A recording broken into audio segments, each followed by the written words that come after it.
Hey, everybody. This week we're looking specifically at job interviews and how they're conducted. So, in the first part on the discussion board, you're going to read an article to give you an idea of common interview questions, then pick out two and look at them more carefully and take your time thinking about how you would answer those questions, what you would include, and how you would answer that. And then you want to do like you usually do in discussion boards and respond to other people by the end of the week. For the second part, you'll actually do a mock interview. It'll have about 11 questions that it'll answer. And for each question, you'll have two attempts to answer it, up to 2 minutes maximum per question. And then there'll be a variety of general questions that are typically asked and are common for interviews across the board. So, and that's what that assignment will be. There'll be several questions. You might not get everyone out of the park, but, do your best on it as much as you can and working through it. Then so you in that one you'll have a person will read the question to you, and then it'll start a clock and you'll answer it. So to do this, you need to log in to the site provided, and you'll need to have your microphone and camera open to be able to answer the questions that are there also. Okay. Then the last assignment is basically like a self eval. So we're going to ask you to look back over what you did and to watch yourself and to comment about how you think you did verbally and non-verbally, to talk about what you think went well and what you might want to improve if you're going to do it another time. Make sense? Okay. Couple things to say at the end. We have another program we're trying to beta test this summer that will give you some AI instant feedback. And if we can get it set up this week, we'll offer you extra credit if you want to use that for an option to give you feedback and information. I'll try to get that set up by Wednesday if I can. And you can decide when you want to do it. Again, you'll get the extra credit. You may want to start with this one and then see the answer and the information and feedback it gives you before you do the other one that's for the grade. Or you may want to do that one and get that grade finished and done, the mock interview, and then say, let's do this one for extra credit afterward. However you want to handle that is up to you, okay?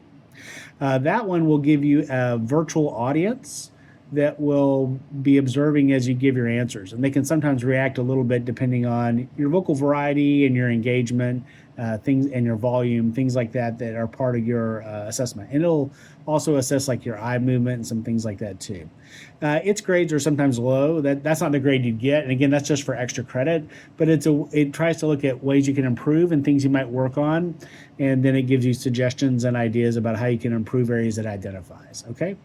So if I get that set up, I'll put notes about it and let you know. And again, it'll be available for extra credit. Last thing I want to talk about today. How do you handle getting an interview question that maybe you aren't expecting? What do you do in those situations? There's a couple of strategies I advise that you can do. One that you can do is to say, hey, can you repeat that question? And you can't do that every time, but you can do that like once. Or instead of asking to repeat the whole question, maybe focus in on one part of that question and ask them to expand on that or elaborate on that instead. What do you mean by X, right? Then the second thing that I advise is to have notes that you can take. A pen and paper are fine. It shows you're diligent and you're listening. Sometimes you get asked questions that have multiple parts. Writing notes will help you with that too, right? Okay. And then so rephrasing at some level can help. Then the start of your answer, you want to be rephrasing the question. That buys you a couple of seconds there. It's great that you're asking a question about what my strengths are that I would bring to this position. I think there are several. If I were going to focus in on two of them, I would discuss X. And so that's about 10 seconds there that has started off smoothly. You're not just going, I'm punctual. You don't say something just like that, right? So that helps you kind of get the ball rolling in the answer that you have.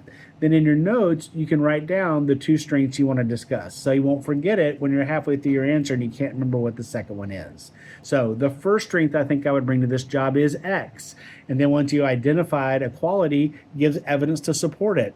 What in your background, what in your experience, what in your coursework, what in your previous jobs demonstrates that is a strength for you, right? Lean in on your resume, things you've already talked about and you've discussed, and illustrate how that shows that is a strength for you. Then transition to your second one. So aside from that, I also think my second strength would be X.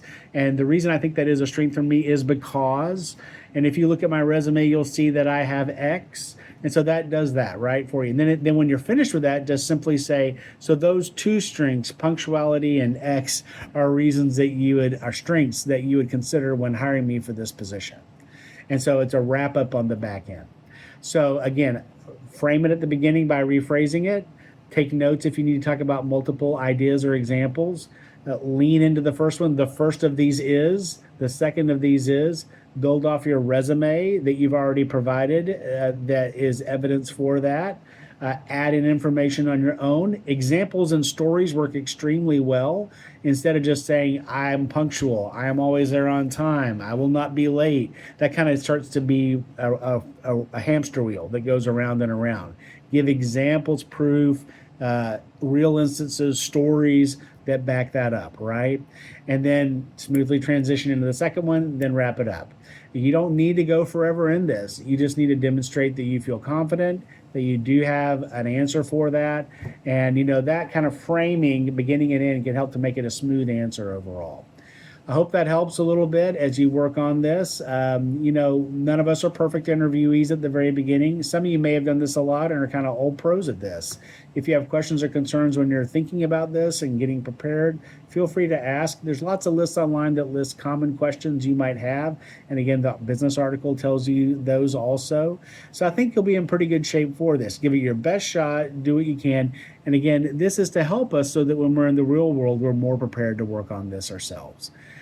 So again, that's it. We're really focused on interviews this week and what we'll do with that.